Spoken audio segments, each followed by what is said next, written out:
Do you want to practice speaking English? Join the Acquire English Club. Learn from and chat with native English teachers. Practice your English with learners from all over the world. The Acquire English Club. Go to aenglish.club. Talk to you soon. 1 Minute English. In this 1-minute lesson, we are going to have a look at the difference between using so and such. So and such can both be used to mean very.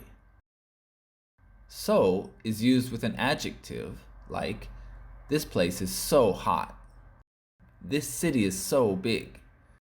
For example, the pyramids are so old and so mysterious. Fast food is so tasty, but so unhealthy. Such is used with an adjective and a noun like, this is such a hot place. This is such a big city. For example, you should go there. It's such a nice restaurant. He hit the jackpot. He's such a lucky guy. Give it a go. Try making a sentence and leave it in the comments below.